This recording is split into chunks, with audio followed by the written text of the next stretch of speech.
What's going on, everybody? Welcome back to another episode of Your Platform Podcast, Solo Edition. Normally, I have a guest where we dive into people's work, their insights on their journey, their challenges, their strengths. And today, I'm going to do a solo episode about something that has been really a reflective moment in my life. And I'll go right to it. About a week ago, my wife and I announced that we are expecting our third child, and it's going to be a baby girl. And it really put some things into perspective for me as a dad, as a father, someone who has not had a father growing up. I was in a household who had a single mother and another sibling, my younger sister. And having this opportunity now to really embrace fatherhood, which both me and my wife both knew we wanted, that we wanted a third child. And it really just started having me think about my personal journey as a young boy without a father, really thinking about how I could be a good parent, because I knew I always wanted to be a dad. That was one thing that I knew early on. Once I started getting older and starting seeing families, and I have family members who showed me some sort of normalcy. And it wasn't that I didn't have normalcy in my life, but I do think that there's a massive impact of having a father inside of a child's life. So I wanted to do an episode today because one, it's a vulnerable thing for me to even talk about. Not growing up with a dad in the household. Like my mom had boyfriends here and there, and then she was married to someone for a significant amount of time who was in my life. But it still wasn't that father-son dynamic that I think that is important in every one's life, and not just father-son, but father-daughter, having that presence there, that male figure, that role model. I do believe in the nuclear family and kind of not necessarily that the father has to be the breadwinner of it, but I do think primarily that the father has to be there to be someone who shows love to their child, shows love to their mother. When I was in college, I had a professor, his name was George Wesner. I was a criminal justice major, and I probably had him for 6 or 7 classes throughout my 4 years in college. In every single course I had with him, I remember him saying, maybe the first or second course of the semester, going in and saying, hey, if there's one thing that a father could teach their child is how to love their mother. And I truly believe that. I do believe that there's a significant amount of value, or I should say it's invaluable, when a father shows his child that they love their mother. That's the respect that the children see and expect as they get older, as they progress in relationships and in their lives, and they kind of set the foundation. So I want to go through my personal journey, talk about some stuff about how I perceived what it was like growing up without a father, how my life was. Growing up without a dad, it really was it was tough. I would say, looking back, I didn't know then what kind of impact that would have on me long term. But there's things about, life that I believe a father plays a major role. And I'll just use an example, things like discipline, things like respect. This isn't something that women can't teach children. But I do believe in my life, as I got older and had male influences and saw some different things in different cultures and different lives, I was able to kind of formulate what I wanted to have as an older adult. But not having a dad around, I didn't know how to talk to a girl. I didn't know how to shave. I didn't know how to fight. I mean, I was bullied. As long as I could remember. I mean, I was a bullied kid. Kids picked on me. And it's just something that I think that impacted my confidence, impacted my ability to navigate certain relationships and social atmospheres. And I think that kind of shapes your way of thinking, and the ability to feel comfortable in your skin and have an identity. I think some of the most challenging pieces not having a father is going back to what I said earlier when I opened up this episode, was having someone to show me how to love. I think that to this day, I'm guarded with emotion because of that void, that absence that I had. And my mother showed me so much love. I believe she did her absolute best to make sure that my sister and I had food on our table, a house over our head. We struggled. We struggled a lot financially. We struggled with, having shelter from time to time. But she always made sure that we were good. And I'm very appreciative to that. But I think that where I found the most absence of my father strongly, my biological father, again, who to this day I haven't met, was again, just being there, playing catch with me, teaching me kind of how to do certain things, and again, I don't blame anybody for any of this that happened. This just happens to be my reflection moment as I go into, my journey as a father and some of the things that I wanted to address.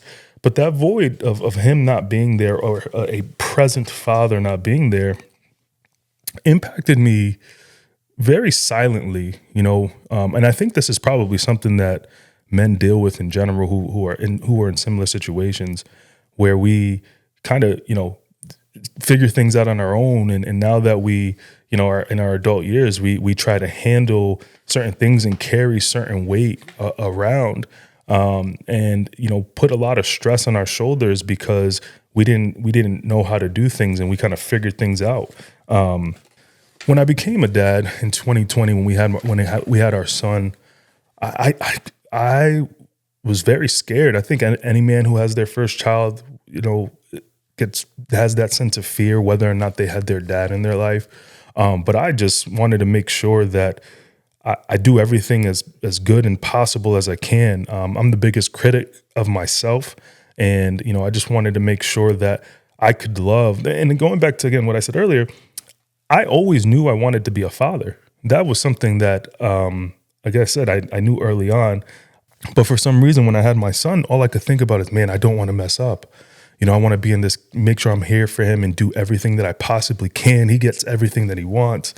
And you get kind of lost in that. And I absolutely love that I had the experience of not growing up with a father. And I've been able to reflect on that now over the last, 4 years now, having two children. And, for those who heard, my wife and I are expecting our third child in about 7 months or so.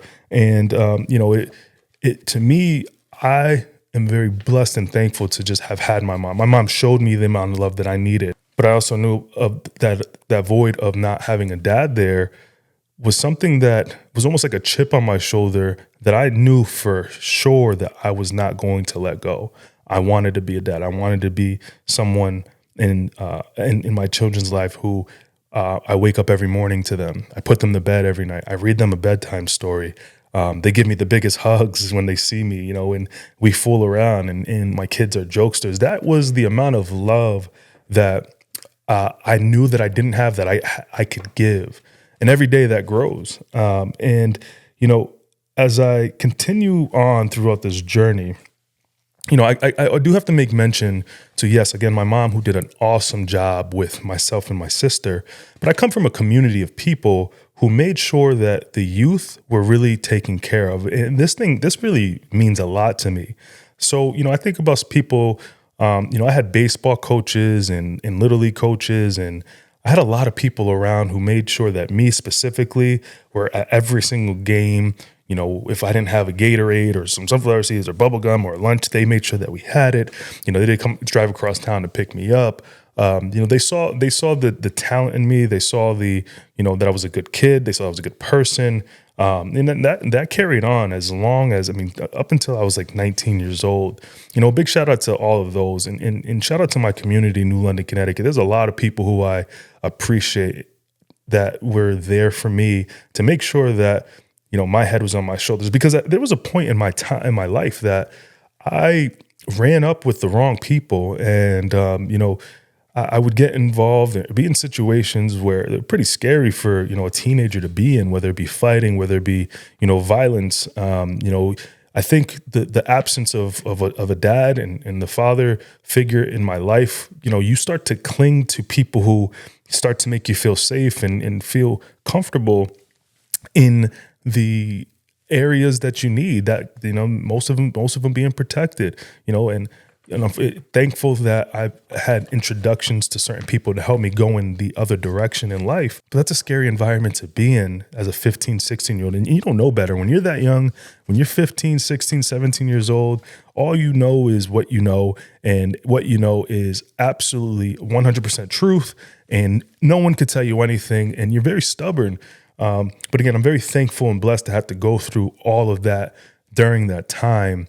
Because again, people in my life made sure I was going in the positive direction. You know, it's interesting though, because not having a dad, you don't really have a blueprint, right? You know, not having a blueprint to parenting, which I don't think anyone does. But I think more so like looking back to certain, disciplines and how to raise children, you know, from a father's perspective, not having that kind of trying to free form this journey as a dad. You know, I like to say, you know, I have a big place in my heart for my aunt and uncle, Paul and Judy Cruz, who I got to see them every summer for a few years down in Bloomfield, New Jersey when I was younger. I used to love going there. And what they showed me was, you know, as I gotten older, was what I wanted in life was a team, you know, a husband, a wife. You know, they had a young son, you know, Paul, who you know, was about 7 years younger than me, and I got to kind of see them in action. You know, they had dinner at the table every night. That was something I wanted to do. You know, they had family nights in the living room, and they would sit there and watch, you know, a TV show together. You know, I wanted to have that. You know, they would take vacations together. They go out fishing. They would do things together as a team. And I heard them fight. You know, there was things that they would, you know, say to each other. They would argue. But there was a sense of normalcy to that. And to this day, you know, they're still happily married. And, you know, I wanted to emulate that. You know, to me, that was my comfort as I started, you know, getting into relationships and knowing what I wanted in life. So when I think of a blueprint, you know, I kind of want to simulate them.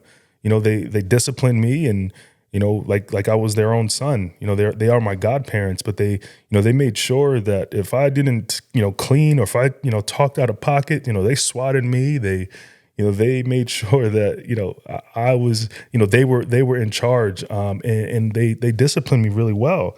You know, I do struggle though, I would say from time to time now is you know, figuring out the balance of, you know, discipline with my children. You know, I'm very delicate with them.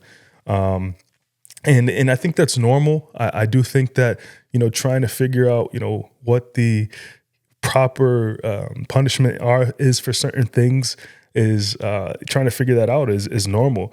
But, you know, I love my kids so much that I just don't want to see them unhappy. And I think, again, that there's a little bit of a balance of, you know, give them everything they want, you know, whether it be an ice cream snack first thing in the morning. You know, my son he loves Hot Wheels. So every time we go to the store, it's, you know, we'll get him a Hot Wheels car. And it's like, you know, I understand that that's setting a precedent, but I just think back to young Paul, you know, young 8, 9, 10-year-old Paul, you know, what would I want? And, you know, I don't think that a dad should be giving their child everything that they want. But for me, I didn't have everything, so I want to give my kids everything. And I think, again, that's normal. That's part of this journey. I'm super excited to kind of go through this again, coming up here with a third child in a few weeks. You know, the mentality of having a father not there in your life. You know, I was told a lot of different stories about this particular individual, true or not. I don't. That's not something that I think that has to be debated.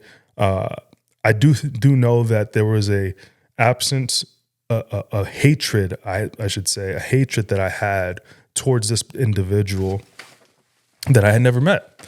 And I'll tell you guys a story. So, you know, I was introduced to the faith of Christianity in 2000 and I want to say 5 or 6, where I was able to attend church with some peers, and that, you know, I kind of started going on my own. And I remember being at a youth service one time, and at this time, this is still the raging, you know, hatred that I had for my biological father.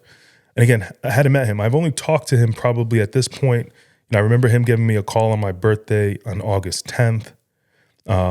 He gave me a call on my birthday, August 10th when I was 10. He called me when I was 16 years old on my birthday, and 17, he called me on my birthday. And every time he would call me, he would make these promises. Oh, I'm going to do this. I'm going to do that. And I could just remember thinking, man, you're full of shit. Like, just stop. Like, I could remember thinking that, like, you're just lying to me. Because he was lying to me at the time. I do remember after, I think probably a few years, 2006, 2007, having gone to church now for a couple of years, being at a youth service, and a minister at the time had brought up, who here has grown up without a father? And I stood up, and obviously I started to get emotional about growing up without a father. And I can remember him saying, you need to forgive him.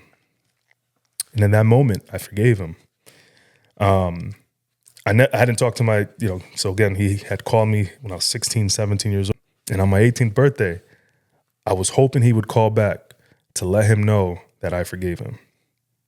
And I wasn't trying to forgive him to have a relationship with him, but I wanted to forgive him to let him know that I don't have this hatred towards you. You make your mistakes. There's things that you have gone through in your life that I don't understand. And I'm in a good position. I have a good life now at 18 years old.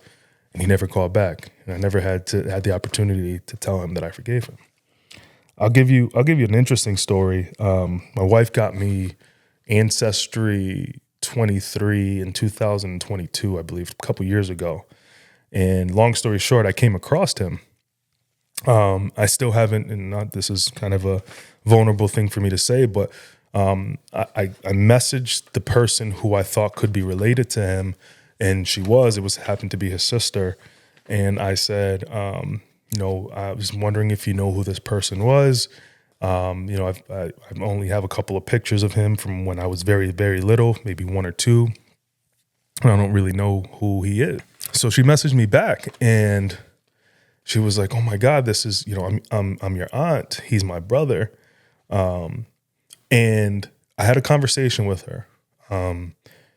This is ongoing. This is actually kind of still active. I had a conversation for about an hour with her, getting to know her, who she was, who he is. And I told her that the reason why I was trying to get a hold of him, and this is again 2 years ago, was I wanted to let him know that he was forgiven for, leaving me at that time.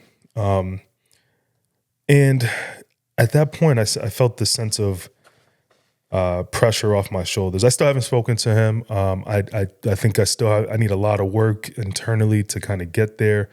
But at 35, it's tough because for me, I want to make sure that I'm at most present and there for my kids. And it's still something that I'm working towards. My biggest goal is to always maintain strong relationships with my children. Right till this, right now, again, only having a 4-year-old, a 2-year-old, I'm always just playing with them, talking to them, getting to know them. Their personalities are so different, and they're starting to shape. And, I want to play and see and hang out with them all the time. And I do think that's like the most important thing with them. I think the one thing I struggle with as a dad is, like I said earlier, carrying the weight of having to do everything and figure everything out. I want to provide as much as I can for them. I want to, so, that being meaning that I'm working all the time, I'm doing events, and I think there's a balance, trying to strike the balance of work and play. I think in 2024, things are incredibly demanding. The time is demanding for work, and obviously the most important thing to me is family. But, you get caught up in, if I don't work, then, you can't provide for the family. So, you always struggle with that for sure. But I do think that the most important thing that I want to teach them are a couple of things here. So the first thing I think most important is always treat people how you want to be treated.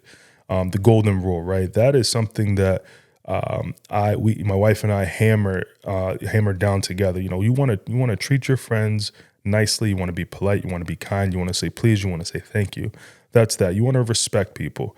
I do believe in, the chores, pick up after yourself, start to pick up after yourself, put things away, get rewarded for working and doing some of these things. One thing that I look back at, my mom, she worked hard, my aunt and uncle, they worked incredibly hard. My aunt worked for a doctor. My uncle was a police officer in Brooklyn. He was in the military. I always look back and I'm like, I want to work hard, and I want my kids to work hard. I want them to earn everything that they want. I don't want them just to get things handed to them. I want them to see the value of what it takes to accomplish certain things, and accomplishing things are never easy. And for me, that's something that I really, I value. I value hard work. Everything that I have today, I'm very thankful for the people in my life that helped me get where I'm at. But ultimately, I had learned from these individuals what it would take, based off of hard work and their work ethic. I think the biggest question I have to ask myself is, how am I emotionally available to my children when I didn't have that myself? I think that as I progress in this journey as a father, it's important just to be vulnerable with them and transparent with them. Not having someone to coach me and teach me that hard lesson. I think about when I think about a father, I think about the Lion King moment when Simba disobeys Mufasa, and he goes into the elephant graveyard. And at the end of the scene, when Mufasa comes and saves him and Nala, and Mufasa's having the conversation with Simba in the grassland, and he's saying, "Listen, you disobeyed me. I told you not to do this. I told you not. This is why you deliberately disobeyed me when I told you exactly not. That was very dangerous to do."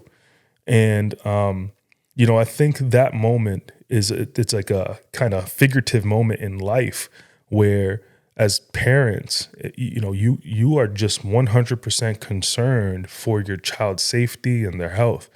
And I do think being able to express your concerns and your worries about certain things in life and tell them why. So I do think being transparent and always making sure that we're having fluid conversation, and again, I think as they get older, it's going to be more and more challenging to do this. But I do think that making sure that we are vocal about what our values are and who we are as people and what we expect is key in this situation. I think what fatherhood has taught me is that your children are your biggest fans. They love you, and they love you no matter what. At the end of the day, when work is over and you had a bad day, you basically, anything that you do, you come home to them and they don't care. I'm an insurance agent. They don't care that I'm an insurance agent. They don't care that I'm running a podcast. They don't care that, I need to hit certain quotas and whatnot. All they care about is me being dad. And I think that's the number one best thing of being a father. As I continued to go through this journey, I've learned a couple of things. That number one priority is myself, in terms of making sure I'm the most healthiest that I can be, because if I'm not healthy physically and mentally, then I'm not there for them. So that has helped me grow from being someone who used to, do certain things back in the day that I don't do now. And I'm very thankful, man. I'm super blessed and thankful for having children, and now again a third. I'm super excited to grow this family. Both my wife and I, we used to talk about when we were probably in our mid-20s, early late 20s, how many children do we want to have? We both wanted 3, and for the same reason. I had a younger sister. She had an older brother. And I always remember when it was just me and my sister, I wish we had a third sibling. And I think for her too, she was like, "Oh, I wish I had a sister." So it's exciting that we get to kind of do that in our life now, and and start this journey together with a third child, and kind of create that family dynamic and, having a big family. That's something that matters a lot to me. It's interesting because some of the big things that I'm learning about being a parent is you're not just a parent to the children. It's you really have to learn how to parent with your partner. Because we grew up in two different households. We grew up completely different. So understanding how she was raised and her understanding how I was raised, there's always going to be some mix and match, and we got to kind of formulate and put that together. I think to me that's been one of the more exciting things, because now it challenges me to kind of think differently about certain things. So that right there has been one of the most exciting parts about being a parent. And when we start over here again in a few months, there's just going to be a new set of challenges, whether it be, right now we're dealing with, our son being sick, and he's had some issues with his tonsils. And, we had some issues a few weeks ago with my daughter being sick, and kids being sick is always something that's scary. And that's where you really see the emotional stress of the parent, I do believe, because you don't want to see your kid being sick. We don't want to see both our son and daughter being sick, for separate different things. But we really come together in these moments. And I do think that it allows for some communication, some open communication about, how we navigate as parents and as partners to one another. I want my kids to remember me as just dad who was there, who was fun, who played, who was at the games, who, showed them how to do different things, who had open conversations, who had thought-provoking conversations, who provided. That's what I want to be remembered as a father. To me, that's the most important. I don't care about anything else. I'm going to work as hard as possible to provide them with this life that they have now and continue it. But that's ultimately what it comes down to. So I give a shout out to everyone who kind of was in a similar situation growing up. You had no dad growing up, and you kind of either ran in the streets or you just kind of couldn't find your way. Big shout out to all of you who are making it and making it happen for your children, just being an awesome partner or a co-parent. Congratulations to where everyone is. It's not easy. And, I think that as time continues to go, we get pulled a bunch of different ways. So, I challenge you all to just continue to learn from yourself and learn from your experiences of being a parent, of being a father. So as I wrap up this one, I want to go back to what my professor, George Wesner, said in 2007, 2008, 2009. The number one thing that a father can give their children is to show the love of their mother and the respect of their mother. I think that goes a long way. I think that kids see that and they emulate that in their relationships, and they emulate that in their social atmosphere. And if you can have your children emulate that, we have a better society. That being said, everybody, thank you for listening. This is just me being vulnerable and talking about my journey as being a father and how it's continuously evolving. And I appreciate you guys all tuning in as always. Until next time.